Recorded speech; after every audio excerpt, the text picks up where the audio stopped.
Hello students, मैं नाम विनीत पांडे। आप देख रहे हैं 2 पाई क्लासेस। बच्चों, इस वीडियो में एक्सरसाइज 13.2 का सॉल्यूशन हम स्टार्ट करेंगे, डायरेक्ट एंड इनवर्स प्रोपोर्शन।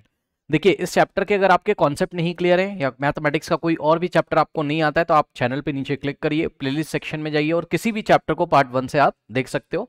आपके हर एक कॉन्सेप्ट इस चैनल से बहुत अच्छी तरीके से बच्चों क्लियर होंगे। हर एक टॉपिक को मैंने बहुत ही डिटेल में यहाँ पर पढ़ाया हुआ है। तो आइए स्टार्ट करते हैं आज की क्लास। तो बच्चों 13.2 का क्वेश्चन नंबर 1 लेते हैं हम। आपसे बोला जा रहा है which of the following are in inverse proportion. Okay, तो कुछ स्टेटमेंट्स आपको दिए हैं, कुछ मैथमेटिकल स्टेटमेंट दिए हैं, आपको बताना है कौन से इनवर्स प्रोपोर्शन को फॉलो कर रहे हैं। ठीक है, अब देखिए थोड़ा सा मैं आपको याद दिला दूं बच्चों, डायरेक्ट प्रोपोर्शन में क्या होता था। ठीक है, डायरेक्ट प्रोपोर्शन में क्या होता था, ये मैं शॉर्ट में लिख रहा हूं, थोड़ा समझ जाना। अगर x इंक्रीज कर रहा है तो y भी इंक्रीज करता था, यानी कि y के इंक्रीज करने के साथ साथ x भी उसी प्रोपोर्शन में इंक्रीज करता था। ये था आपका डायरेक्ट प्रोपोर्शन। ओके, और अगर आपका x और y दो क्वांटिटीज, अगर y डिक्रीज कर रहा है तो उसी प्रोपोर्शन में y भी डिक्रीज करता था। ठीक है, ये था डायरेक्ट प्रोपोर्शन। इनवर्स प्रोपोर्शन का उसने अभी स्टेटमेंट हमसे पूछा है, ठीक है ना। तो इनवर्स प्रोपोर्शन में बच्चों क्या होता था, अगर आपको याद हो तो बच्चों x और y दो क्वांटिटीज होती थी हमारे पास, और मैंने आपको बताया था कि अगर y इंक्रीज कर रहा है तो x डिक्रीज, मतलब एक क्वांटिटी इंक्रीज कर रही होगी। ठीक है, तो जिस रेशियो में एक क्वांटिटी इंक्रीज कर रही होगी उसी के जस्ट रेसिप्रोकल रेशियो में दूसरी वाली डिक्रीज कर रही होगी। सिंपल शब्दों में समझिए, एक इंक्रीज कर रही होगी, दूसरी डिक्रीज कर रही होगी। ठीक है ना। अब देखिए इसी तरीके से y अगर डिक्रीज कर रहा होगा तो x इंक्रीज कर रहा होगा, ये बस। ठीक है, तो हमें कुछ ऐसा देखना है। ठीक है, एक क्वांटिटी इंक्रीज करनी चाहिए तो दूसरी डिक्रीज, वही इनवर्स प्रोपोर्शन को फॉलो करेगा। अब आइए देखते हैं नंबर 1 स्टेटमेंट। देखिए स्टूडेंट्स, कह रहा है कि the number of workers on a job and the time to complete the job. अब देखो, जॉब तो फिक्स है भाई, कोई काम करना होगा। ठीक है ना, सपोज किसी मशीन की सर्विसिंग करनी है, बहुत बड़ी सी मशीन है, सपोज ट्रेन का इंजन है, उसकी सर्विसिंग करनी है। ठीक है ना, अब जॉब तो फिक्स है, तो जैसे जैसे आप नंबर ऑफ वर्कर्स बढ़ाओगे, ध्यान से चेक करिए बच्चों, नंबर ऑफ वर्कर्स, काम करने वाले बंदों की आप संख्या बढ़ाओगे। सपोज नंबर ऑफ वर्कर्स को मैं दिखा रहा हूं वेरिएबल एक्स से। किससे दिखा रहा हूं इसको, मैं इसको दिखा रहा हूं वेरिएबल एक्स से। ठीक है स्टूडेंट्स, ये देखिए इसको x से दिखा रहा हूं, जॉब यहाँ फिक्स है, तो जो टाइम लगेगा, अब आप खुद समझो टाइम को अगर मैं y से दिखाऊंगा, ठीक है ना, तो भाई अगर आप ज्यादा बंदे लेके आओगे तो वही काम कम टाइम में होगा। यानी कि x क्या दिखा रहा है, नंबर ऑफ वर्कर्स को, तो x के इंक्रीज करने से, यानी कि नंबर ऑफ वर्कर्स को अगर आप इंक्रीज करोगे तो उसी जॉब को करने में लेस टाइम लगेगा, यानी कि y कम लगेगा। तो x के इंक्रीज करने से जो y है यानी कि टाइम है वो कम लगेगा। तो x इंक्रीज कर रहा है, y डिक्रीज कर रहा है, इसलिए फर्स्ट वाला आपका इनवर्स प्रोपोर्शन को फॉलो कर रहा है। ठीक है ना। अगर आपको आंसर पढ़ना है तो आप आंसर भी पढ़ सकते हो, मैंने आपके लिए यहाँ पर लिखा हुआ रखा है। ठीक है, these are in inverse proportion because if there are more workers then it will take lesser time to complete the same job. Okay, now next है बच्चों, सेकंड देखिए, कह रहा है कि time taken for a journey and the distance travelled in a uniform speed. अब ध्यान दें स्टूडेंट्स,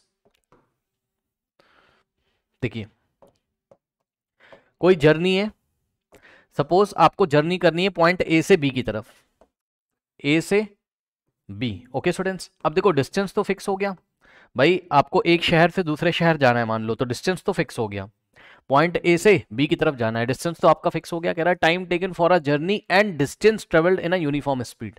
ठीक है, नहीं नहीं नहीं नहीं, ये सवाल अलग है बेटा, यूनिफॉर्म स्पीड है यानी कि स्पीड फिक्स कर दी, डिस्टेंस नहीं फिक्स है। ओके, तो स्पीड यहां फिक्स कर दी इन्होंने। यूनिफॉर्म स्पीड का मतलब स्पीड कांस्टेंट है। ठीक है ना, ध्यान दीजिएगा जरा, यूनिफॉर्म स्पीड का मतलब क्या है, स्पीड इसकी क्या है, कांस्टेंट है, फिक्स है। मतलब जैसे आप स्कूटी चला रहे हो, मान लो 40 किलोमीटर पर आवर से चला रहे हो, तो 40 किलोमीटर पर आवर से ही आप चला रहे हो। अब इस स्कूटी को आप एक्सक्लेट या उसमें ब्रेक नहीं लगा रहे हो, ऐसा आप अज्यूम कर लो। ओके, ना उसको तेज कर रहे हो ना धीरे कर रहे हो, 40 किलोमीटर पर आवर यानी कि एक घंटे में 40 किलोमीटर डिस्टेंस आपकी स्कूटी ट्रेवल करेगी। ठीक है ना, ये चल रहा है। तो यूनिफॉर्म स्पीड का मतलब स्पीड उसने कांस्टेंट कर दी। अब आप खुद समझो भाई, अगर स्पीड कांस्टेंट कर दी उसने तो जितनी ज्यादा टाइम तक आप चलाते जाओगे उतना ज्यादा डिस्टेंस ट्रेवल करोगे। सही बात है कि नहीं। ठीक है ना, time taken for a journey and the distance travelled in a uniform speed, तो ये यूनिफॉर्म स्पीड तो कांस्टेंट है, इसको आप छोड़ दो, इसकी बात मत करो, स्पीड यहाँ कांस्टेंट है। आपको देखना है डिस्टेंस को और आपको देखना है टाइम को। ठीक है स्टूडेंट्स, तो डिस्टेंस को सपोज मैं y से दिखा रहा हूं और टाइम को सपोज मैं x से दिखा रहा हूं, तो बेटा जितना, यहां से आप देख सकते हो, जितना ज्यादा y यानी कि जितना ज्यादा डिस्टेंस आप ट्रेवल करते जाओगे 40 किलोमीटर पर आवर से, स्कूटी चलाते ही जा रहे हो चलाते हो, तो उतना ज्यादा टाइम लगेगा। सही है, या दूसरे शब्दों में हम बोले तो जितना ज्यादा टाइम तक आप स्कूटी चलाते जाओगे 40 किलोमीटर पर आवर से, स्पीड मैंने कांस्टेंट कर दी 40 किलोमीटर पर आवर, समझाने के लिए बता रहा हूं, 40 50 आप कुछ भी ले लो स्पीड, तो जितने ज्यादा टाइम तक चलाओगे उतना ज्यादा डिस्टेंस, या जितना ज्यादा डिस्टेंस ट्रेवल करोगे उतना ज्यादा टाइम। ठीक, तो कहने का मतलब है कि जितना ज्यादा डिस्टेंस उतना ज्यादा टाइम, तो एक्स के वाई के बढ़ने के साथ साथ एक्स भी क्या कर रहा है, बढ़ रहा है यहाँ पर, ठीक है स्टूडेंट्स। तो ये जो है आपका, ये इनवर्स प्रोपोर्शन का तो एग्जांपल नहीं है। इनवर्स प्रोपोर्शन में एक क्वांटिटी इंक्रीज दूसरी डिक्रीज, यहाँ पर क्या हो रहा है, वाई भी इंक्रीज कर रहा है एक्स भी इंक्रीज कर रहा है, तो ये इनवर्स प्रोपोर्शन का एग्जांपल नहीं है, ठीक है। ओके स्टूडेंट्स, तो ये चीज़ है, बल्कि ये किसका एग्जांपल है, ये डायरेक्ट प्रोपोर्शन का एग्जांपल है, ठीक है। लेकिन हम बताएंगे, हमें बस ये बताना है कि कौन सा इनवर्स प्रोपोर्शन का एग्जांपल है, तो ये वाला नहीं है तो उसको मना कर देंगे, ठीक है। तो हमने बोला no, these are not in inverse proportion because in more time we may cover more distance. मैंने आपको बताया टाइम को बढ़ा दोगे अगर, तो डिस्टेंस आपको ज्यादा ट्रेवल करने को मिलेगी with a constant speed. Okay, तो ये वाला इनवर्स प्रोपोर्शन नहीं है। नेक्स्ट है एरिया ऑफ कल्टीवेटेड लैंड। अब कल्टीवेटेड लैंड का मतलब है कि हमने आपको बोला कि भाई जाओ खेती करो, है ना। तो जब हम आपको ज्यादा एरिया देंगे, खेत समझते हो ना जिसमें खेती करी जाती है, खेत का मतलब फील्ड, है ना। तो फील्ड जिसमें आप खेती करते हो, ठीक है ना। तो अगर हम आपको ज्यादा एरिया देंगे, एरिया समझ रहे हो ना, मैं आपको डायग्राम बना के दिखाता हूँ। ये देखिए, पहले आपका एरिया इतना था, लेकिन अब हमने आपको इतना ज्यादा एरिया दे दिया। अब बताइए, पहले आप इतने पोर्शन में खेती करते थे, ये देखिए सपोज आप चावल की खेती करते हो, गेहूं की खेती करते हो आप, अब आप इतने एरिया में खेती करते हो इस तरीके से। बताओ, तो एरिया अगर आप बढ़ा दोगे, कल्टीवेटेड लैंड मतलब खेती करने के लिए मिलने वाली जो जमीन है, ठीक। तो एरिया ऑफ कल्टीवेटेड लैंड अगर बढ़ा दोगे तो the crop harvested, crop harvested मतलब फसल की जो फसल जब हो जाएगी तो उसको हार्वेस्ट करोगे ना, बाहर निकालोगे ना उसको, भाई उसकी जो कटाई वटाई करी जाती है, ठीक है। तो जितना ज्यादा एरिया होगा उतना ज्यादा क्रॉप हार्वेस्टेड होगा, ठीक। सीधी सी बात है। ये देखिए, क्रॉप हार्वेस्टेड को अगर मैं वेरिएबल वाई से दिखा रहा हूं, और कल्टीवेटेड लैंड को, एरिया ऑफ कल्टीवेटेड लैंड को अगर मैं एक्स से दिखा रहा हूं बेटा, तो चेक कर लो, एक्स के बढ़ने के साथ साथ एक्स अगर इंक्रीज करेगा तो वाई भी तो इंक्रीज करेगा। भाई जितनी ज्यादा, जब भाई यहां पर अगर आपको फसल की कटाई वटाई करनी हो तो कम कटाई करनी पड़ेगी। यहाँ पर फसल को काटने वाटने जाओगे, जब आप उसकी हार्वेस्टिंग करोगे तो ज्यादा आपको काम करना पड़ेगा, ज्यादा, है ना। तो बस सीधी सी बात है क्या, कि अगर एक्स बढ़ेगा यानी कि एरिया ऑफ कल्टीवेटेड लैंड अगर बढ़ जाएगा तो क्रॉप हार्वेस्टेड भी बढ़ जाएगा। तो एक्स के बढ़ने के साथ साथ वाई भी क्या कर रहा है, बढ़ रहा है, यहाँ पर इंक्रीज कर रहा है। तो ये तो डायरेक्ट प्रोपोर्शन का हो जाएगा एग्जाम्पल, इनवर्स का थोड़ी ना है, ठीक। तो ये देखिए यहाँ पर भी आंसर नो आ गया। रीजन क्या है, these are not in inverse proportion because in more area more quantity of crop may be harvested. ज्यादा एरिया होगा तो ज्यादा क्रॉप हार्वेस्टेड होगी, ठीक है ना। ये हो गया। नेक्स्ट देखिए बच्चों, कह रहा है कि the time taken for a fix journey. हाँ, इस बार सवाल थोड़ा सा अलग है। जर्नी उसने फिक्स कर दी। जर्नी फिक्स करने का मतलब है बच्चों, उसने पॉइंट ए और पॉइंट बी के बीच का डिस्टेंस फिक्स कर दिया है, ठीक है ना। ये देखिए, ये डिस्टेंस आपका फिक्स हो गया। अब डिस्टेंस अगर फिक्स हो गया, खुद समझो, आपको ए से बी जाना है, डिस्टेंस फिक्स है। मान लो आपको 10 किलोमीटर दूर जाना है बस, ठीक है, अपने घर से अपने स्कूल तक, ठीक है। ये आपका घर है और ये स्कूल है। तो डिस्टेंस अगर फिक्स हो गई बेटा, तो खुद समझो, अगर स्पीड तेज कर दोगे अपनी स्कूटी की तो जल्दी पहुंच जाओगे, यानी कि टाइम कम लगेगा। फिर से सुनो, स्पीड अगर बढ़ा दोगे सेम डिस्टेंस के लिए, स्पीड अगर बढ़ा दोगे, तेजी से जाओगे तो कम समय लगेगा, ठीक। और धीरे धीरे जाओगे यानी कि स्पीड अगर स्लो है तो टाइम ज्यादा लगेगा। यानी कि ध्यान दे बच्चों, टाइम को अगर मैं एक्स से दिखा रहा हूं यहां, और स्पीड को अगर मैं वाई से दिखा रहा हूं, ठीक है ना, तो आप देख सकते हो क्या, X is inversely proportional to Y. क्यों, स्पीड को इंक्रीज करोगे तो टाइम क्या हो जाएगा, डिक्रीज। और इसी तरीके से बेटा, अगर वाई स्पीड को दिखा रहा है, वाई अगर आप कम कर दोगे, स्पीड कम कर दोगे, तो आपको ज्यादा टाइम लगेगा, ठीक है स्टूडेंट्स। तो इस तरीके से एक्स और वाई इनवर्स रिलेशन में है यहां पर। तो ये रहा आपका fourth, these are in inverse proportion because more speed we may complete the certain distance in a lesser time। Speed बढ़ा दोगे तो आपको टाइम लेस लगेगा उसी डिस्टेंस को कवर करने के लिए, ठीक है। तो इनवर्स प्रोपोर्शन में। नेक्स्ट है बच्चों, the population of a country and the area of land per person. अब ये क्या बात है, देखो,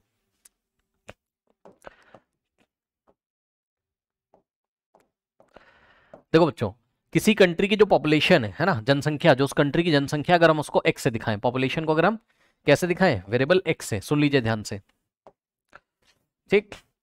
पॉपुलेशन को अगर आप वेरिएबल एक्स से दिखाओगे, the area of land per person, ये क्या बात होती है भाई, किसी भी देश में या किसी भी प्रदेश में जो रहने की जगह है लोगों की, पानी में तो रहोगे नहीं जाके, है ना, वो अलग बात है, कुछ टेक्नोलॉजी आपने डेवलप कर दी, दुबई वगैरह की तरह पानी में भी घर वर बना लिए, वो अलग बात है।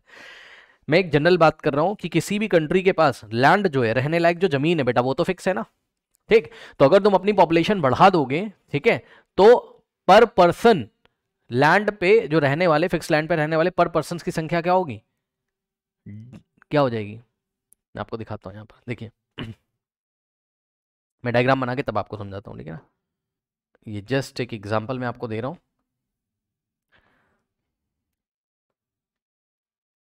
ठीक। ये है, अब देखिए जरा क्या कंडीशन है। ये लैंड मैंने आपको दिखाई किसी कंट्री की, है ना, जस्ट, अरे मैं आपको एग्जांपल दे रहा हूँ भाई, ये हमने आपको किसी कंट्री की क्या दिखाई, लैंड दिखाई, रहने लायक जो जमीन है ना। अब समझो, पहले पॉपुलेशन थी, मान लो क्या, ये जमीन का एक टुकड़ा है ना, मान लो, तो यहाँ पे एक बंदा रहता था, यहाँ पे एक बंदा, यहाँ पे एक, यहाँ पे एक, यहाँ पे एक, यहाँ पे एक, यहाँ पे एक, यहाँ पे, यहाँ पे, यहाँ पे, यहाँ पे, यहाँ पर, यहाँ पर और यहाँ पर और यहाँ पर और यहाँ पर, ठीक है। जस्ट मैं एग्जांपल दे रहा हूँ, उसको आप दिल पे मत लेना, ठीक है ना, मतलब जस्ट छोटा सा एग्जांपल है कि मान लो कहीं की पॉपुलेशन है टोटल कितनी, 16 लोग हैं, ठीक, 16 लोग हैं, ठीक। अब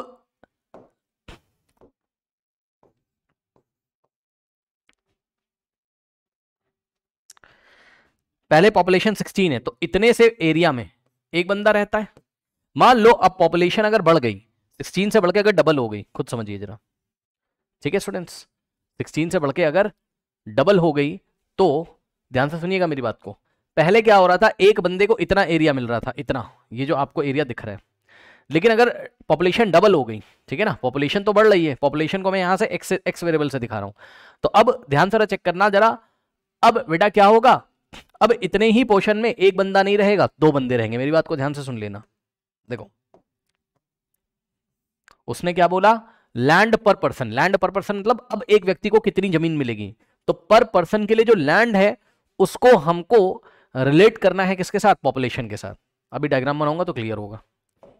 अब एक बात बताओ क्या होगा, अब एक बंदा यहां रहेगा और एक बंदा यहां रहेगा, दो को रहना पड़ेगा इतनी जगह में, सही है ना, आप चेक कर सकते हो, ये देखिए पूरा डायग्राम जब बना लूंगा तब आपको क्लियर होगा कि चल गया रहा है इसमें। हाँ भाई देखो जरा ध्यान से, पहले बेटा इतने एरिया में एक ही बंदा आराम से रहता था, यानी कि लैंड पर पर्सन, मतलब एक व्यक्ति को ज्यादा लैंड मिल रही थी। अब क्या हुआ, जब पॉपुलेशन 16 से बढ़ के 32 हो गई, उसकी डबल हो गई, जस्ट पॉपुलेशन डबल हो गई, तो पर व्यक्ति को जो जगह मिल रही थी वो हाफ हो गई। चेक करो, क्योंकि जो व्यक्ति पहले इतने में रहता था अब वो इतने में रह रहा बेचारा, इसको देखो, ये एक व्यक्ति को मैंने डॉट से दिखाया है, ये लो हाफ एरिया उसको मिल रहा है। तो यदि पॉपुलेशन डबल हो गई तो पर व्यक्ति को जो लैंड मिलेगी रहने के लिए वो क्या हो जाएगी, हाफ हो जाएगी, सीधी सी बात है, ठीक। तो आप क्या देख रहे हो, और भी आप देख सकते हो यहाँ पे पूरा डायग्राम इस तरीके से बना के, ठीक है। अब उतनी सी जगह में दो दो लोग रहेंगे, यहाँ पे देखो, ठीक, यहाँ पे देखो, ठीक। अब आप समझदार हो मेरे ख्याल से। अब एक व्यक्ति को उतनी जगह नहीं मिल पा रही है, ठीक है ना, अब एक व्यक्ति को उतनी जगह नहीं मिल पा रही, उसको हाफ हाफ मिल जा रही है। और इसी तरीके से अगर जनसंख्या हमारी 3 गुना हो जाती, 3 टाइम्स हो जाती, ठीक है, 16 का 3 टाइम्स हो जाता, 16 3 48 हो जाती पॉपुलेशन, जस्ट एग्जांपल दे रहा हूं, तो एक ही उतनी से ही एरिया में, इतने से ही एरिया में 3 लोगों को रहना पड़ता, 2 की जगह 3 लोगों को, ठीक है ना। तो एक व्यक्ति को जो लैंड मिलती है 1/3 हो जाती, समझ गए, पॉपुलेशन 3 टाइम, तो एक व्यक्ति को जो लैंड मिलती, पर पर्सन को जो लैंड मिलती 1/3 हो जाती।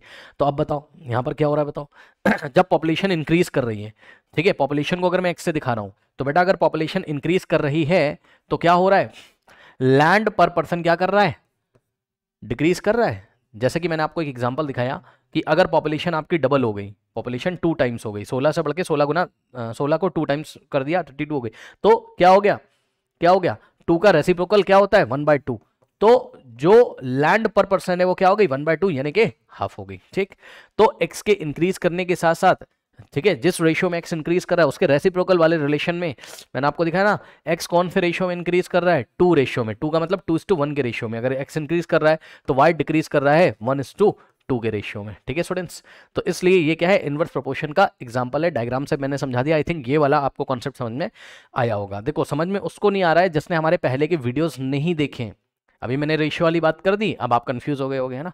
तो बच्चों हर एक चैप्टर का पहले मैं कॉन्सेप्ट पढ़ाता हूं, तो पहले मैंने इसको पढ़ाया है, प्लीज जाके इसके पहले की वीडियोस देखिए, नीचे चैनल पे क्लिक करिए, प्लेलिस्ट में जाइए, पार्ट 1 से देखिए, आपके फुल मार्क्स आएंगे एग्जाम में, ठीक। टाइम तो देना पड़ेगा ना पढ़ाई के लिए। अब देखो नेक्स्ट देखो बच्चों, तो बस यही आंसर है इसका, these are in inverse proportion because if the population increasing, अगर पॉपुलेशन इंक्रीज हो रहा है, एक्स अगर इंक्रीज हो रहा है, then the area of the land per person will decrease accordingly, ठीक। तो पर व्यक्ति के लिए लैंड जो रहने की जगह होगी वो डिक्रीज होगी, क्योंकि लैंड तो लिमिटेड है, ठीक है स्टूडेंट्स। आई थिंक आपको मेरी बात समझ में आई होगी, ठीक है। चलिए बढ़ते हैं बच्चों क्वेश्चन नंबर 2 की तरफ। नाउ स्टूडेंट्स लेते हैं क्वेश्चन नंबर 2 को, कह रहा है कि द टेलीविजन गेम शो, अब टेलीविजन में कोई गेम शो हो रहा होगा भाई, द प्राइज मनी डिसाइड कर दिया गया 1,00,000 रुपीज। तो जो ऑर्गेनाइजर्स होंगे, जो ऑर्गेनाइज कर रहे होंगे प्रोग्राम को, वो 1,00,000 रुपीज डिसाइड कर दिया कि भैया प्राइस कितना होगा, 1,00,000 रुपीज। अब सुनो, सीधी सी बात है, देखो अगर एक ही विनर घोषित किया जाए तो सारा पैसा उसी को मिल जाएगा। मतलब अगर विनर एक है तो 1,00,000 रुपीज उसी को मिल, पैसे का मतलब है रुपया, ओके। तो एक ही विनर है तो 1,00,000 रुपया उसको मिल जाएगा। लेकिन अगर विनर 2 हो गए, फर्स्ट भी आना है सेकंड भी आना है, 2 विनर्स है, तब समझिए क्या होगा, वो मनी हाफ हाफ डिवाइड हो जाएगा दोनों में, ठीक है ना। खुद समझो, देखो क्या हो रहा है बच्चों यहाँ पर। अगर ये देखिए नंबर ऑफ विनर्स यहां पर दिखा रहे हैं, सपोज नंबर ऑफ विनर्स को वेरिएबल एक्स से, और price for each winner, price for each winner का मतलब क्या है, एक बंदे को कितना मिल रहा है ना, एक विनर को कितना मिल रहा है, तो इसको हमने वेरिएबल वाई से दिखाया, ठीक। तो अगर एक ही विनर है तो 1,00,000 रुपए उसी को मिल जाएगा। लेकिन एक से बढ़कर विनर अगर डबल हो गए, भाई 1 का डबल क्या होता है 2, तो देखो ये जो विनर्स हैं वो 2:1 के रेशियो में बढ़ रहे हैं। 2:1 का रेशियो का मतलब होता है 2:1, 2:1 का मतलब 2 होता है भाई, 2 टाइम्स 2 लिखो, 2:1 लिखो, बात सेम है, ठीक। तो अगर विनर्स 2 टाइम्स हो रहे हैं, ठीक है, या आप ऐसे समझो 2 टाइम्स का मतलब ही बेटा 2:1 होता है, ठीक। तो ध्यान से चेक करो, जो आपका मनी है वो इसका रेसिप्रोकल अमाउंट में डिक्रीज हो जाएगा। इसका रेसिप्रोकल क्या होता है 1:2, 1:2 का मतलब 1/2, 1/2 का मतलब हाफ।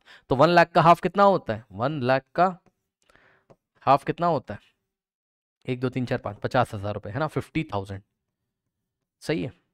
तो देखा, अब 2 विनर हैं तो 50,000 दोनों को मिलेगा। तब आप समझ रहे होगे, नंबर ऑफ विनर्स अगर इंक्रीज कर रहे हैं तो अमाउंट पर पर्सन या अमाउंट पर विनर या अमाउंट फॉर ईच विनर क्या कर रहा है, डिक्रीज कर रहा है। तो ये अब आपको पहचान में आ गया होगा क्वेश्चन कौन सा है, डायरेक्ट प्रोपोर्शन का या इनवर्स प्रोपोर्शन का, बताओ। इनवर्स का है, कैसे, विनर्स यानी कि एक्स के बढ़ने के साथ साथ जो अमाउंट है पर विनर के लिए वो डिक्रीज कर रहा है, तो X is inversely proportional to Y. बस आप सवाल कर लीजिए। इसने हमसे पूछा था complete the following table and find whether the prize money given to individual winner is directly और इनवर्सली प्रोपोर्शनल, ओके। सो हम क्या बोलेंगे, हम बोलेंगे कि number of winners and price of each winner are in inverse relation, okay. सबसे पहले हम ये लिखेंगे, क्या लिखेंगे, कि ये दिन जिन दोनों की क्वांटिटी की बात कर रहा है, किसकी किसकी, हम यहाँ पे पहले आंसर लिख देते हैं, क्या, नंबर ऑफ विनर्स, एनओ का मतलब नंबर ऑफ, एनओ का मतलब नो नहीं है, नंबर है, okay. Number of winners and price for each winner, and price for each winners are in inverse proportion, are in, I N भी लिख दिया, समझ जाना, चलो पूरा लिख देता हूं, इनवर्स प्रोपोर्शन, करेक्ट। चलो अब इस टेबल को कंप्लीट कर लो, बहुत आसान है, कुछ नहीं करना है।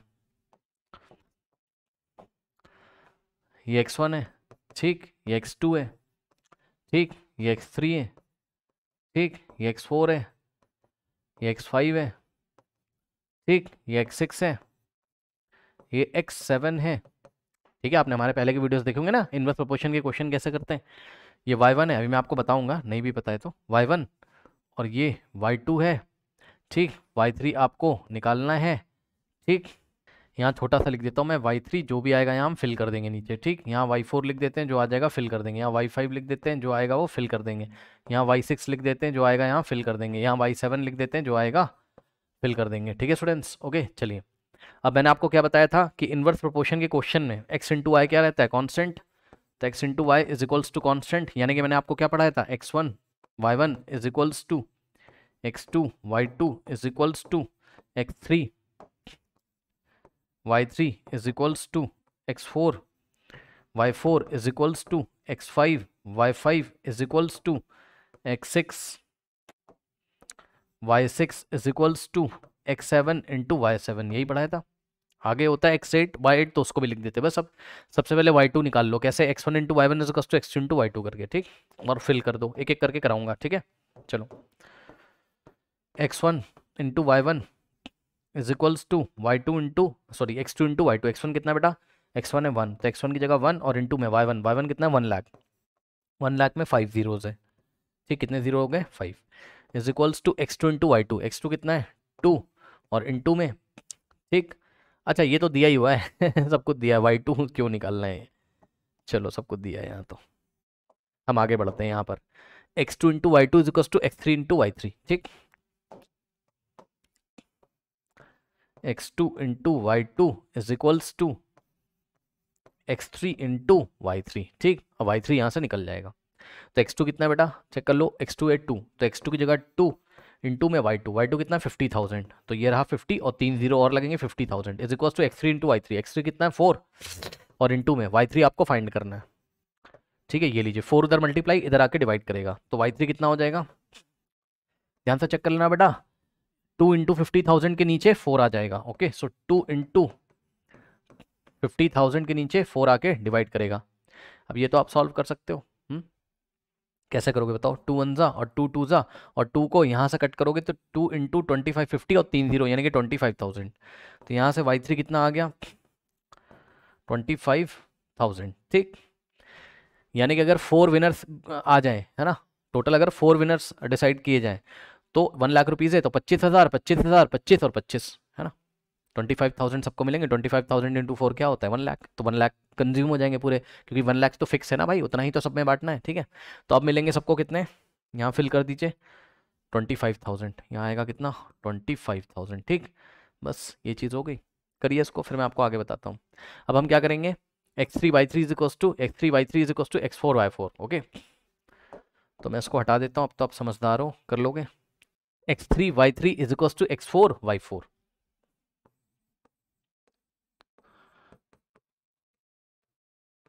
चलो सॉल्व करो, x3 कितना है बेटा 4 इंटू में y3 कितना है, y3 25,000, तो y3 की जगह 25,000 इज इक्वल्स टू x4 कितना है बेटा, x4 है 5 और इंटू में y4 कितना है नहीं पता, y4 आपको निकालना है। अब 5 उधर मल्टीप्लाई इधर आके डिवाइड, तो 4 into 25,000 divided by 5 is equals to y4 solve कर लेंगे, आता है करना, 5 वन ज़ा 5 5 ज़ा और ये वाले 3 जीरो ऐसे ही लग जाएंगे। ठीक, तो y4 कितना आ गया, y4 इज इक्वल्स टू, ध्यान देंगे बच्चों, 4 5 ज़ा होता है 20। ठीक, और 3 जीरो एज इट इज लग जाएंगे, मतलब अब अगर टोटल विनर्स कितने हो जाए 5, तो हर एक बंदे को 20,000 रुपीज मिलेगा। ओके, चलो, तो यहाँ आ जाएगा कितना 20,000। ठीक है ना, चलो अब हम x4y4 is equals to x5 into y5 कर देंगे, करते रहिए, कर लीजिए।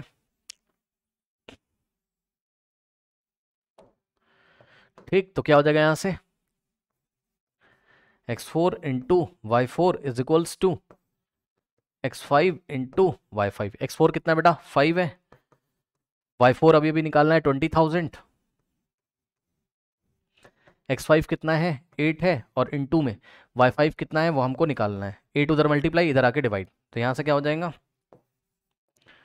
y5 is equals to 5 into 20,000 और डिवाइडेड बाय 8। चलिए सॉल्व करिए, 4 टू ज़ा 4 होता है, 5 ज़ा 20 और 3 जीरो ये वाले एज इट इज कॉपी कर देंगे। ठीक, अब यहाँ से देख लो थोड़ा सा, 5 इंटू क्या बच रहा है 5,000 अपॉन में 2, अब देखो 2 वन ज़ा 2 है ना, और ये 2 25 ज़ा 50 और डबल जीरो आ जाएगा। ठीक, अब यहाँ से देखो 25 इंटू 5 होता है 125। ठीक, और double zero as it is, यानी कि 12,500 रुपये, 12,500 रुपये मिलेंगे अगर 8 लोग हो जाए। ओके, तो हर एक बंदे को कितना मिलेगा 12,500। अब मिलेगा कितना 12,500। ठीक, अगर 10 लोग हो जाए तो अब सबको 10 लोग हो जाए तो सबको ऑब्वियसली 10,000 रुपये मिलेगा, है ना, 10 10 द 100 100,000 कितना होता है 1 लाख। तो मैं आपको दिखा रहा हूँ किस तरीके से निकालेंगे।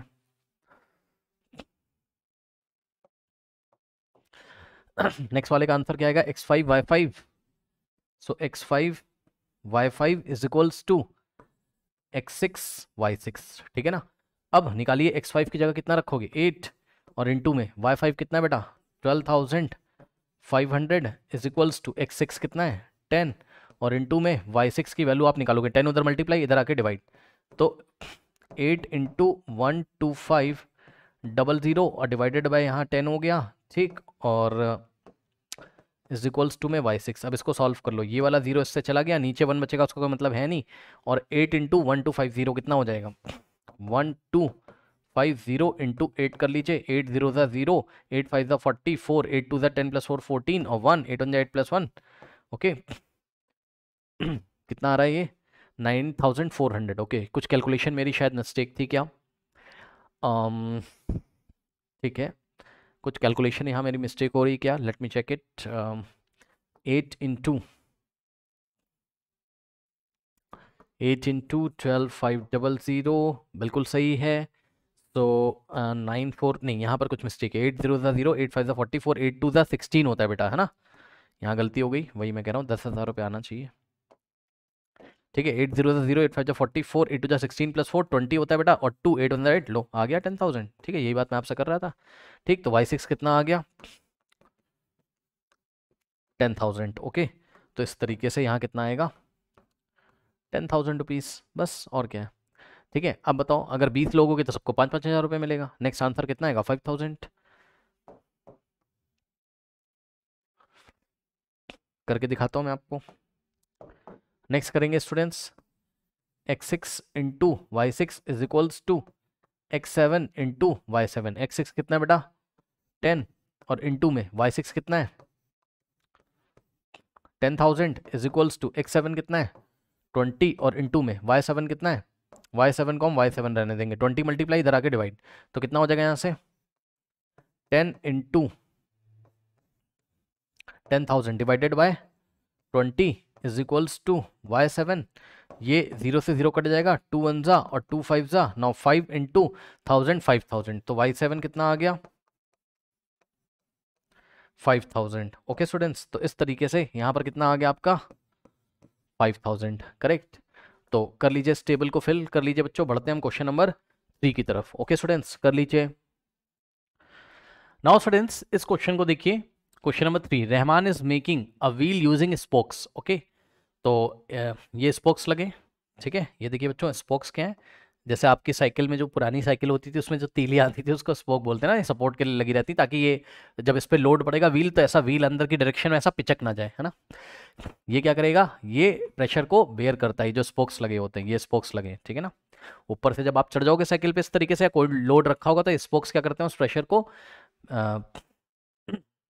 उस लोड को विदस्टैंड करते हैं, झेलते हैं। ओके चलो, अब यहां पर देखिए उसने सवाल क्या किया आपसे, क्वेश्चन देखिए बच्चों, कह रहा है कि Rahman is making a wheel using spokes. Okay, तो कभी वो 1 2 3 4 स्पोक्स लगाता है, कभी वो 1 2 3 4 5 6 स्पोक्स लगाता है, कभी वो 1 2 3 4 5 6 7 8 स्पोक्स लगाता है। तो 4 स्पोक्स जब वो लगाता है तो 2 कॉन्जिक्यूटिव स्पोक्स के बीच में एंगल जो है उसने बोला है कि इक्वल है। ध्यान सुन लो, कह रहा है कि that the in such a manner that the पढ़ो he want to fix equal spokes in such a way that angles between any pair of consecutive spokes are equal। Okay students, तो ध्यान दे जरा एक चीज यहां पर देखो 1 2 3 4 5 6, ठीक है 6 एंगल बन रहे हैं, 2 कॉन्जिक्यूटिव स्पोक्स, स्पोक्स के बीच में जो एंगल है वो ये वाले हैं। पहले आप एंगल समझो क्या होता है, देखो स्पोक्स के बीच में 2 कॉन्जिक्यूटिव, कॉन्जिक्यूटिव मतलब लगातार आने वाला, जैसे कि मान लो इसको मैंने बोला स्पोक नंबर 1, इसको बोला मैंने स्पोक नंबर 2, ठीक, इसको बोला मैंने spoke number 3,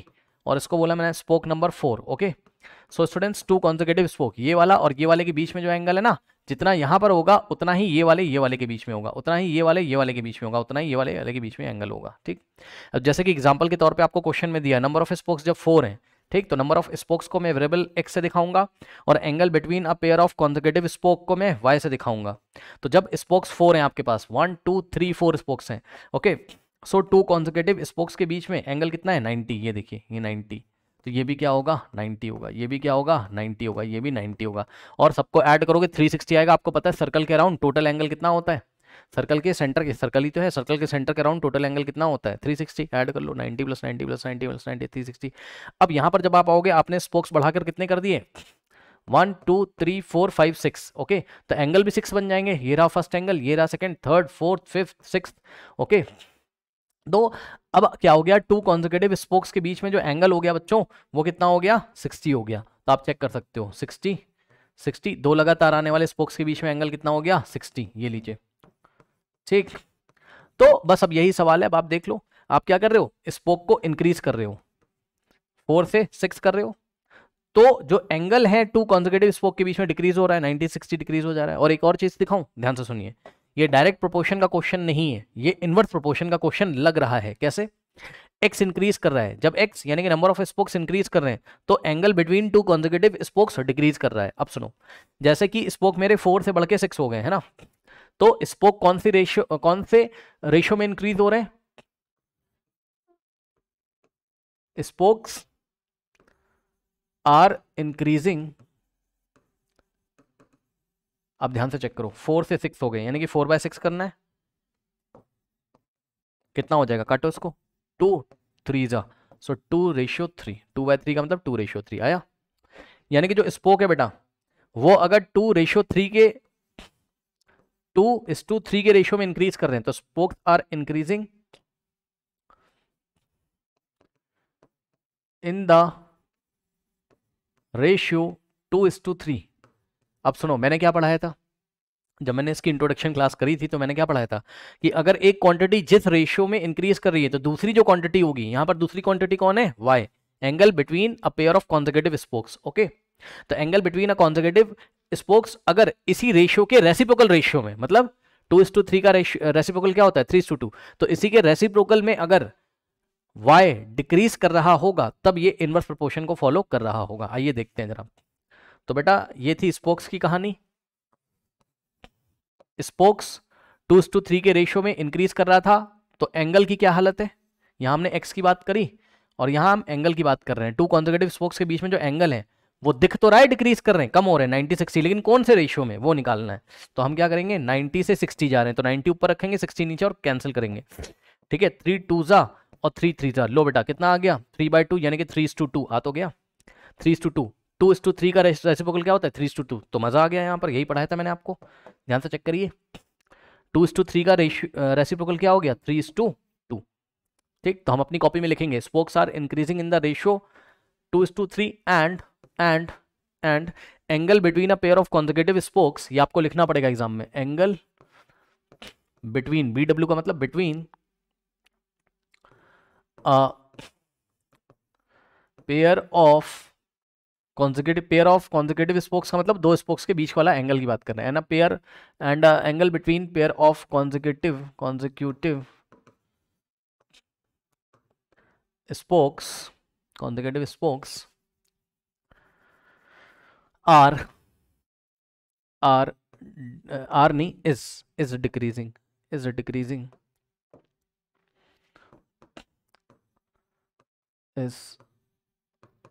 decreasing in the ratio 3:2. Hence this problem is related to inverse proportion. Hence this, या आप सिंपली लिख सकते हो hence x and y are in inverse proportion.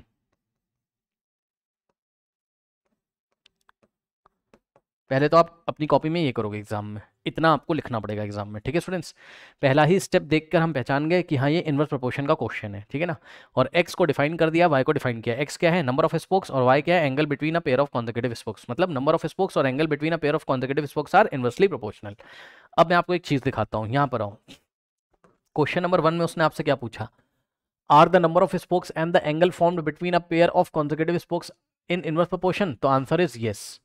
अब यस इसका आंसर है, उसका रीजन कहाँ लिखना है आपको, वो मैंने यहाँ लिखा है, ये इसका रीजन है, ये बात आपको लिखनी है, ये पार्ट 1 का आंसर है। ठीक है, ये उसका रीजन है, क्या है ये उसका रीजन है, लिख लोगे। ठीक, अब आगे बढ़ते हैं। कह रहा है कि कैलकुलेट द एंगल बिट, अब ये सब छोड़ो, ये सब हम बाद में करेंगे, सबसे पहले इस टेबल को हम कंप्लीट करते हैं। ओके, यहाँ पर आओ, अब ये सब आप इस टेबल को जब आप कंप्लीट करोगे स्टूडेंट्स, ओके, सो ये क्या है आपका x1 है, ये है आपका x2, ठीक, ये है आपका x3, ये है आपका बेटा x4 और ये है आपका x5। ठीक, ये है आपका y1, ये है आपका y2, यहाँ पे जो आएगा वो होगा y3, फिल कर देंगे, यहाँ पर जो आएगा वो होगा y4, फिल कर देंगे, यहाँ जो आएगा वो होगा y5। ठीक, तो पहले इस टेबल को आप फिल कर लीजिए। तो टेबल को कैसे फिल करोगे, सिंपल सा फंडा है, इनवर्स प्रोपोर्शन का क्वेश्चन है बेटा, तो क्या हो जाएगा x2 into y2 is equal to x3 into y3। Okay, यहाँ पे मैं आपको सॉल्व करके दिखा रहा हूँ, वहीं पे कर दें, कहाँ पे करें, यहाँ पे कर देते हैं। x2, देखो आपको y3 निकालना है ना इस बार, तो x2 into y2 is equal to x3 into y3। Okay, तो x2 into Y two is equals to X three into Y three. Okay, now X two कितना है 6 इंटू वाई टू कितना है 60 is equals to X three कितना है 8 into Y three को हम Y three ही रहने देंगे और वाई थ्री की वैल्यू निकाल लेंगे 8 मल्टीप्लाई इधर आके डिवाइड, तो Y three is equals to 6 into 60 upon में 8, 4 टू ज़ा और 4 इंटू 15 कितना होता है 60 होता है भाई, 4 से क्या ना 4 इंटू 15 60 और 4 टू ज़ा 8, 2 1 ज़ा और 2 3 ज़ा 15 इंटू 3 कितना होता है 45, तो वाई थ्री कितना आ गया 45 डिग्री। यानी कि अगर नंबर ऑफ स्पोक्स कितने कर दें 8, ठीक, जैसे कि यहाँ पर इन्होंने शायद दिखाया है 8 स्पोक 1 2 3 4, हाँ, तो ये एंगल कितना हो जाएगा, कितना आ रहा है 45, तो ये 45, यहाँ पर ये भी 45, सारे के सारे ये 45, ठीक। नाउ स्टूडेंट्स अब आपको क्या निकालना है y4, ओके, तो क्या करेंगे x3 y3 is equal to x4 y4, okay. तो मैं आपको यहीं करके दिखा देता हूँ, आई थिंक आपको समझ में आ रहा होगा, इसको नोट कर लीजिए। नेक्स्ट देखिए sorry, x3 y3 is equal to x4 y4, okay, तो x3 y3 is equals to x4 y4, ठीक। अब वैल्यू रख दो यहाँ से, x3 कितना है बेटा 8 और y3 कितना है, y3 45 डिग्री है ना।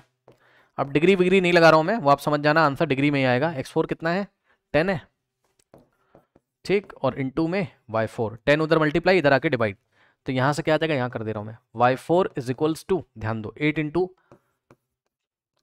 45 और अपॉन में कितना है 10 है ना, सॉल्व करोगे 5 टू ज़ा 10 और 5 9 ज़ा 45, 2 1 ज़ा 2 4 ज़ा 4 9 ज़ा 36, सो y4 इज इक्वल्स टू कितना हो जाता है आपका 36। यानी कि बेटा अगर आपने नंबर ऑफ स्पोक्स कितने कर दिए 10, ठीक है, तो 2 कंसेक्यूटिव स्पोक्स के बीच में एंगल कितना बनेगा 36, कितना आ रहा है 36 डिग्री, ये ऐसे, ठीक, कर लीजिए कर लीजिए, वीडियो पॉज करके करते रहिए, ओके। आप एक काम करो, इसको भी नोट कर लो पार्ट 1 का आंसर, जिससे कि मैं इसको रब कर दूंगा, है ना, थोड़ी सी जगह मिल जाएगी मुझको सॉल्व करने के लिए।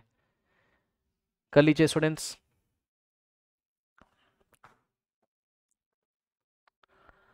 चलिए नेक्स्ट देखिए बच्चों,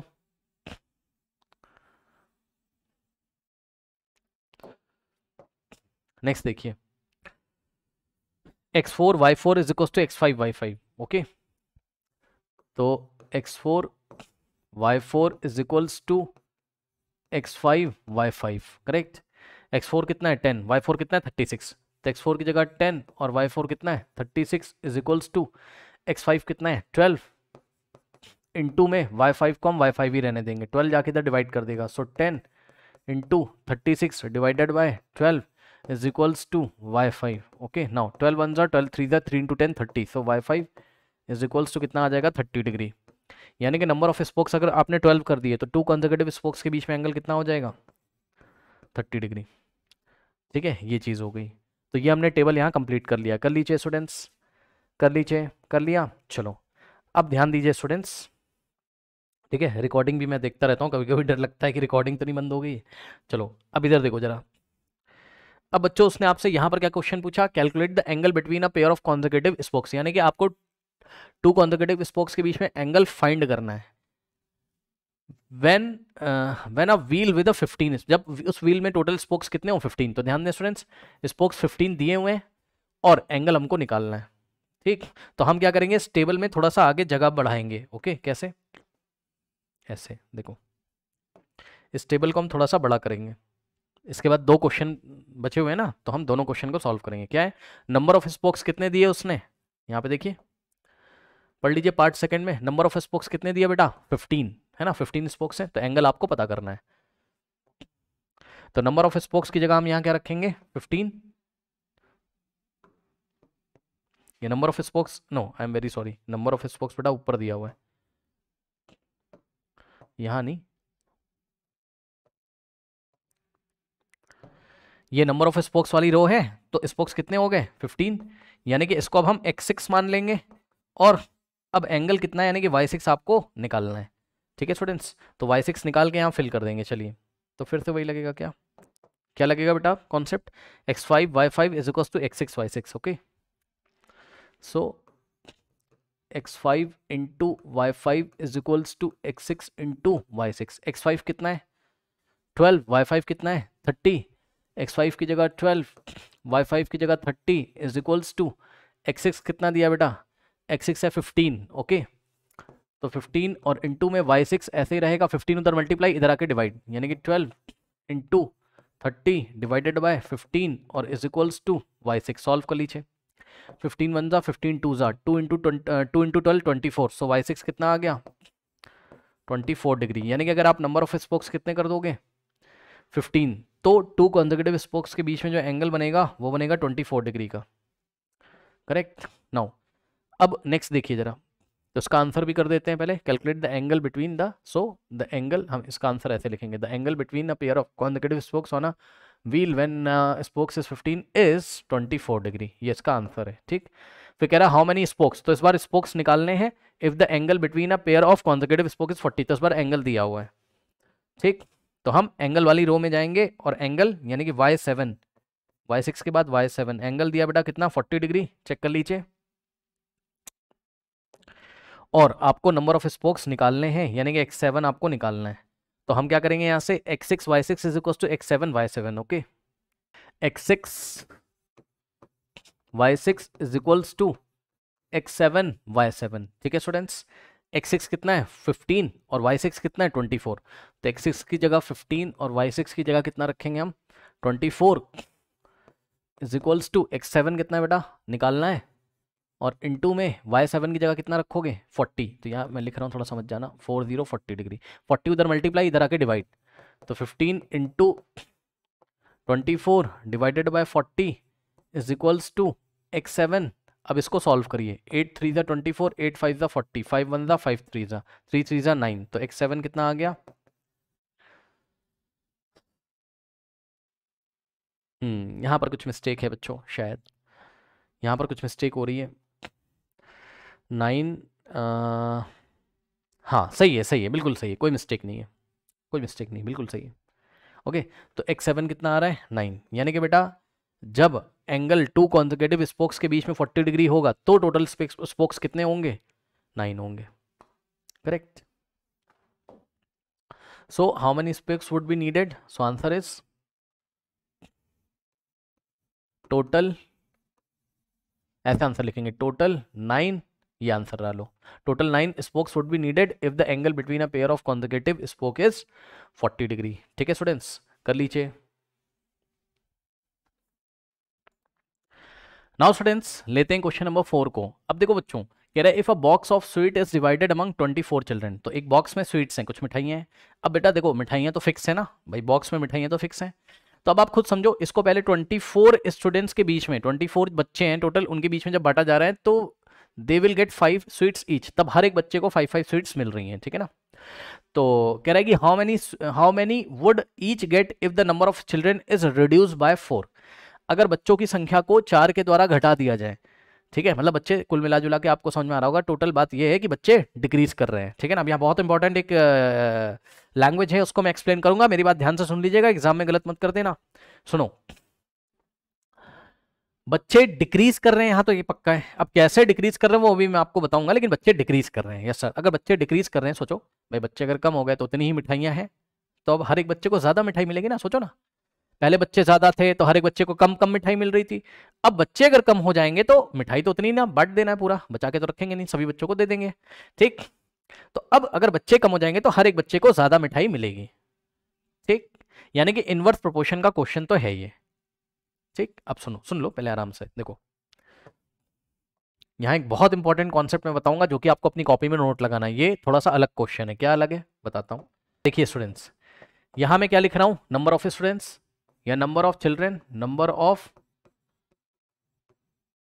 चिल्ड्रन, और नंबर ऑफ चिल्ड्रन को मैं वेरिएबल x से दिखाऊंगा, और यहां मैं लिख रहा हूं क्या, नंबर ऑफ स्वीट्स, ओके, जो मिठाई के पीस है, नंबर ऑफ स्वीट्स पर चाइल्ड, पर चाइल्ड का मतलब, पर का मतलब 1, मतलब एक बच्चे को कितनी मिठाई का पीस मिल रहा है वो हम यहां पर लिखेंगे, इसको हम वेरिएबल y से दिखाएंगे। अब सुनो, नंबर ऑफ बच्चे पहले कितने थे 24, तो जब 24 बच्चे थे तो हर एक बच्चे को कितनी मिठाई मिलती थी 5, ध्यान से चेक करो भाई, नंबर ऑफ चिल्ड्रन 24 थे तो हर एक बच्चे को कितनी मिठाई मिलती थी 5, ठीक है, ओके। अब सुनो, अब मेरी बात ध्यान से सुन लेना, देखो बेटा उसने लैंग्वेज में क्या बोला, how many would each get, मतलब हर एक बच्चे को पर चिल्ड्रन को कितनी मिठाई मिलेगी, तो ये निकालना है जब बच्चों की संख्या क्या हो जाए इफ द नंबर ऑफ, ध्यान से चेक कर लेना, if the number of children is reduce by 4। अब जो टीचर भी इस वीडियो को देख रहे हैं, जो बच्चे देख रहे हैं, कॉपी में नोट लगाइए, 2 लैंग्वेज एग्जाम में आती है, मेरी बात ध्यान से सुन लीजिएगा। अगर उसने बोला एग्जाम में कि number of children is reduce to 4, क्या number of children is reduced to, TO2 लगाए, 2 को अंडरलाइन करो, 2 4 कर दिया, तो आपको कितने चिल्ड्रन लेने हैं? तो आपको 4 ही चिल्ड्रन लेने हैं। भाषा समझिए क्वेश्चन की। अगर उसने बोला एग्जाम में number of children is reduce to 4, reduce to 4 जब भी एग्जाम में लिखा हो, मतलब जितने थे घटाकर हमने 4 ही बचा लिए। अब 4 बच्चे, बाकी सब चले गए कहीं, ठीक है। लेकिन जब वो एग्जाम में आपको बोलेगा, दूसरी बात, दोनों कॉपी में नोट लगाएंगे बेटा, ये क्लास 10th के बोर्ड एग्जामिनेशन भी ये लैंग्वेज पूछी आती है, बच्चे गलत करके आते हैं। Number of children is reduced by, अगर उसने बोल दिया, ध्यान से सुन लीजिएगा, अंडरलाइन कर लेना भाई, 2 बोल दिया, number of children reduce to 4, तब आपको बच्चे 4 ही लेने, मतलब जितने थे घटकर अब एग्जैक्टली 4 हो गए। लेकिन अगर उसने बोला number of children is reduce by 4, तो इसका मतलब होता है कि बच्चों की संख्या को 4 के द्वारा घटा दिया गया है। बच्चे 4 की संख्या में अब डिक्रीज हो गए, 4 बचे नहीं है ना, ना ना ना, रिड्यूस टू 4 बोलेगा नहीं कि अब 4 ही बचे, बाकी सब चले गए। लेकिन रिड्यूस बाय 4, तो 4 बाय का मतलब द्वारा, 4 के द्वारा बच्चे डिक्रीज हो गए, 4 की संख्या के द्वारा डिक्रीज हो गए, मतलब समझो जितने बच्चे पहले थे उसमें से 4 घटा देना है। यानी कि जितने बच्चे थे पहले, चिल्ड्रन बेटा पहले कितने थे 24, अब इसमें से 4 माइनस करके अब 20 चिल्ड्रन लेने। आया कि नहीं आया? वेरी इंपॉर्टेंट, सुन लो ध्यान से भाई, गलत मत कर देना एग्जाम में, ठीक। ये दोनों आप अपनी कॉपी में नोट लगाइए, जब एग्जाम में आपको क्वेश्चन मिले तो आप पढ़ लेना 2 लिखा है कि बाय लिखा है। अगर तो रिड्यूस 2 के बाद कोई नंबर लिखा होगा तो उतने ही बच्चे ले लोगे यहां पर, ठीक। अगर रिड्यूस बाय 4 लिखा होगा तो जितने बच्चे पहले थे उसमें से 4 माइनस करके जो आएगा वो यहां पर लिखोगे। मतलब अब बच्चे जितने थे, यहां हमारे क्वेश्चन में क्या लिखा है, रिड्यूस बाय लिखा हुआ है, बाय 4, मतलब जितने पहले से थे उसमें से हम क्या करेंगे, 4 माइनस कर देंगे, जो आ जाएगा यहां पर फिल करेंगे। मतलब समझो, अब जो न्यू बच्चे हैं वो 20 बचे, कितने बचे 20। तो अब क्वेश्चन क्या बना, 24 जब बच्चे थे तो हर एक बच्चे को 5-5 मिठाइयों के पीस मिलते थे। अब अगर बच्चे 4 के द्वारा रिड्यूस हो गए, रिड्यूस मतलब कम हो गए, तो बच्चे कितने 20, ठीक। तो अब हर एक बच्चे को कितनी मिठाई मिलेगी ये आपको बताना है। तो ऑब्वियसली बच्चों की संख्या कम हो रही है तो मिठाई हर एक बच्चे को अब ज्यादा मिलेगी, क्योंकि मिठाइयों की संख्या तो सेम है। ओके ओके, तो ये चीज है। अब मेरी बात ध्यान से सुनना, क्या हो गया बच्चों, पहले मैं आपको आंसर निकाल के दिखाऊंगा, फिर एक और बात इसी क्वेश्चन में मैं आपको बताऊंगा, अपनी कॉपी में नोट लगा लीजिएगा। ये हो गया बेटा x1, ये हो गया y1, ये हो गया बेटा x2 और y2 आपको निकालना है, ठीक। चलो सॉल्व करेंगे। अब ये इनवर्स प्रोपोर्शन का क्वेश्चन है, तो x1 y1 is equals to x2 into y2। Okay, x1 कितना है बेटा 24 इंटू y1 कितना है आपका 5 इज इक्वल्स टू x2 कितना है बेटा 20 और इंटू में y2 कितना है जो कि आपको निकालना है y2। 20 उधर मल्टीप्लाई, इधर आके डिवाइड, यानी कि 24 into 5 divided by 20 is equals to y2। अब सुनो, 5 1 जा 5 4 जा 4 1 जा 4 6 जा, तो y2 कितना हो गया बेटा 6। यानी कि बच्चों अब हर एक बच्चे को कितना मिलेगा 6 मिठाइयाँ मिलेंगी। लड्डू हैं, सपोज लड्डू हैं, तो जब 24 बच्चे थे 24, तो हर एक बच्चे को 5-5 लड्डू मिलते थे। अब 20 बच्चे हो गए, 4 कहीं चले गए, तो हर एक बच्चे को ज्यादा मिलेगा, 5 की जगह हर एक बच्चे को 6 लड्डू मिलेंगे। ओके, ठीक। तो इसका आंसर क्या होगा, इसने पूछा कि how many would each get, now each would get, now हम आंसर ऐसे लिखेंगे,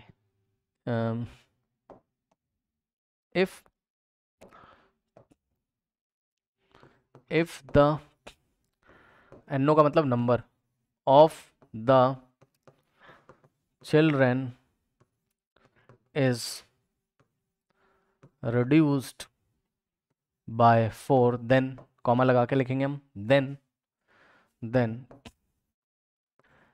each child would get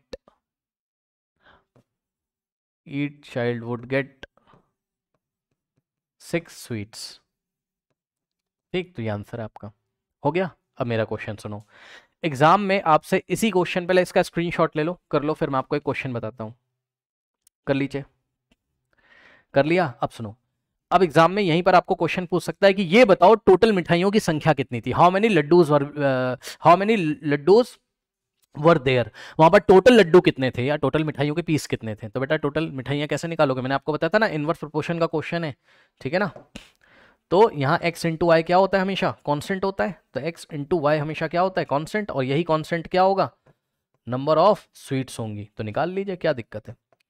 ये वाले x को y से मल्टीप्लाई कर दो, यानी कि 24 इंटू 5 कर दो, तो कांस्टेंट k की वैल्यू आ जाएगी 5 4 20, 2 5 120 नंबर ऑफ स्वीट्स रही होंगी। तो टोटल कितने लड्डू रहे होंगे, ये भी आपसे एग्जाम में पूछ सकता है कि भैया ये बताओ टोटल मिठाइयाँ कितनी थी, 120, 120 लड्डू थे। यहाँ से भी निकाल सकते थे आप, 20 इंटू 6 कर देते, क्या आ जाता, 120, कर लो ना, 20 इंटू 6 120 लड्डू रहे होंगे। तो इस तरीके से ये भी आपसे पूछ सकता था कि ये बताओ कि टोटल लड्डू कितने रहे होंगे। सही है। तो बस मैं यही बताना चाहता था, नंबर ऑफ स्वीट्स कांस्टेंट थे, ज़्यादा बच्चे तो हर एक बच्चे को 5 5 मिठाइयाँ, कम बच्चे तो हर एक बच्चे को 6 6 मिठाइयाँ। ठीक, कर लीजिए।